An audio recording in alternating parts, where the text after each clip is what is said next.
भूख लगी तो चने चबने लगा है। कन्हैया ने ये आवाज सुनी तो हुआ क्या है?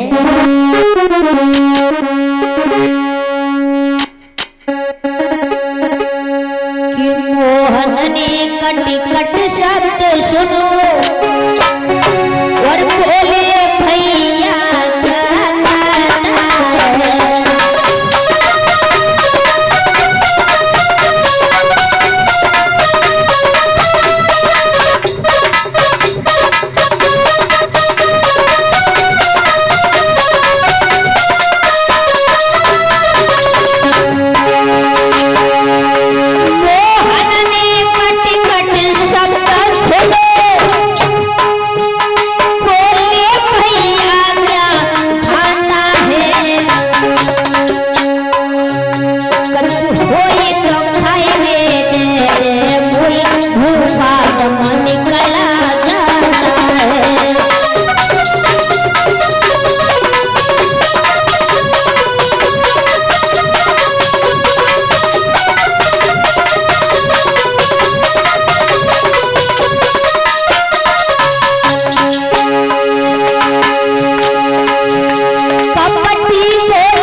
कटी आवाज सुनाती है।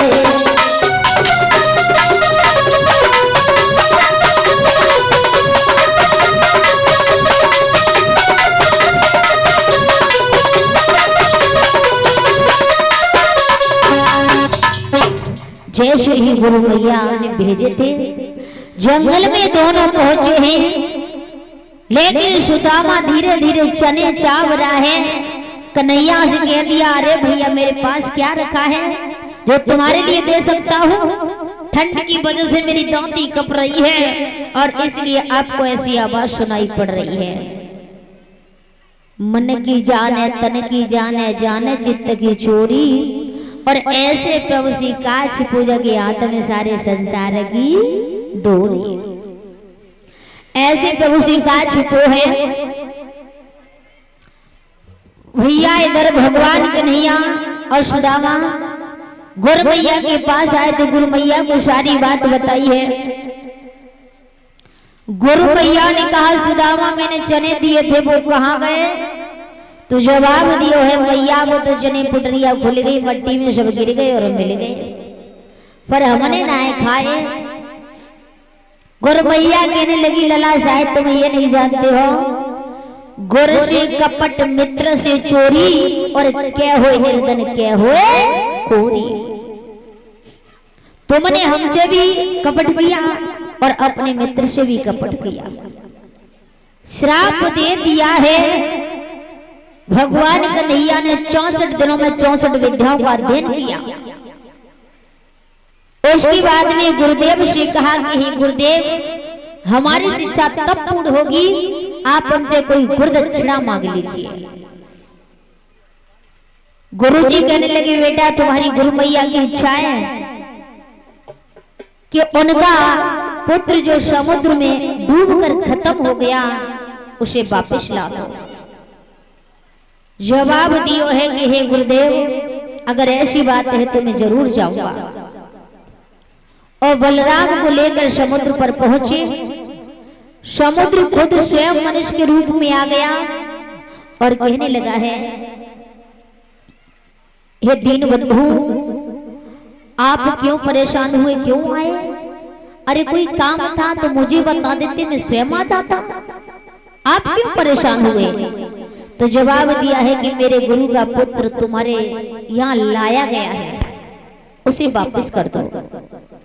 जवाब दिया, दीनबंधु, मैंने वो तुम्हारा गुरु का पुत्र नहीं लिया है। हाँ, हो सकता है हमारे अंदर एक शंख नाम का राक्षस रहता है, हो सकता है उसने ले लिया हो, तो जाकर देख सकते हो।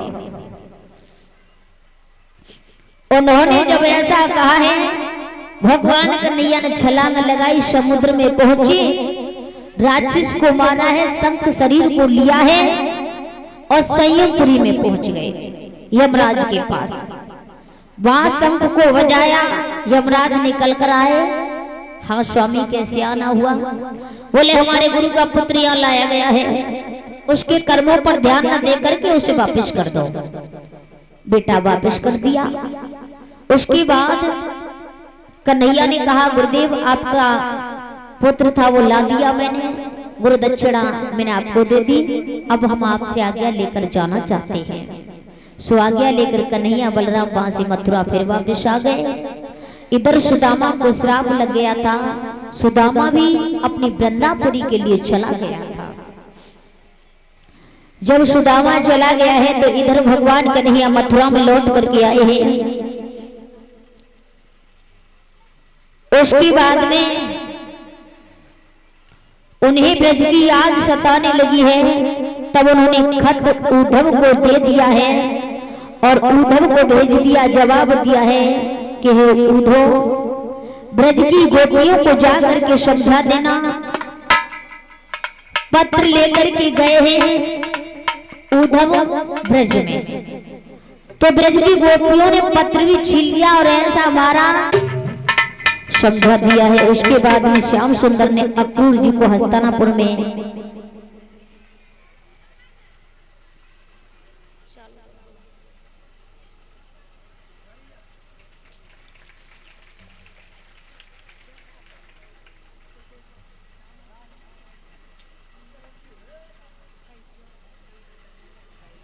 और ये हेम सिंह भैया की धर्मपत्नी हमारे गले में नोटों का हार डाल करके 11 रुपए से सम्मान करती हैं। भगवान से प्रार्थना करते हैं कि भगवान कन्हैया इन्हें धर्म की ओर बढ़ाता रहे, समाज में सम्मान मिलता रहे, ठाकुर जी की दया दृष्टि बनी रहे और सदा स्वागत बनी रहे। उसके बाद में श्याम सुंदर ने मथुरा में रह करके क्या किया है, बहुत सारी लीलाएं की हैं।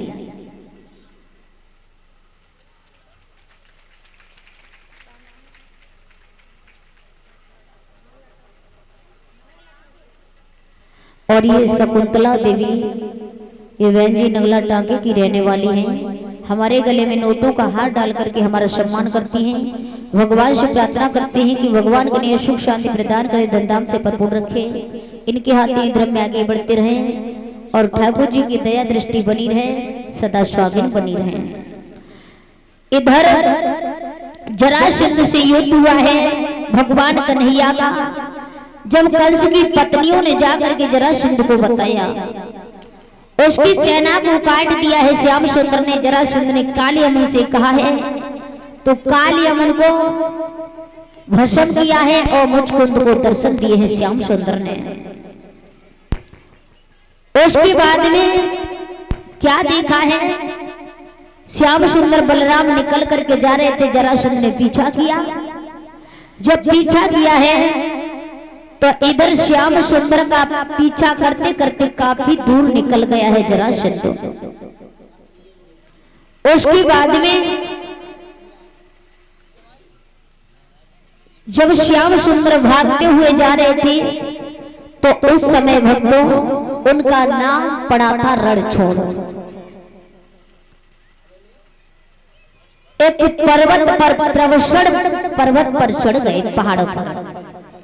उसने चारों तरफ से ईंधन इकट्ठा करवाया, आग लगवा दी और कन्हैया बलराम ने छलांग लगाई, समुद्र में पहुंच गए। उसने समझा वो खत्म हो गए, लेकिन समुद्र में जब पहुंचे हैं तो समुद्र के बीच में उन्होंने द्वारका को बसाया। जब द्वारका बसाई है, एक ही रात में मथुरा वासियों को बुला लिया था। तो इधर भगवान कन्हैया और बलराम अच्छी तरह से जीवन को व्यतीत करने लगे हैं द्वारका में। जब जीवन को व्यतीत करने लगे हैं तो इधर सुखदेव जी महाराज से सूत जी महाराज, सुखदेव जी महाराज से और परीक्षित महाराज पूछने लगे हैं कि दीन बंधु जब द्वारका में रहने लगे हैं फिर उसके बाद हमारे लिए बताइए कि उसके बाद कन्हैया और बलराम द्वारका में रह रहे,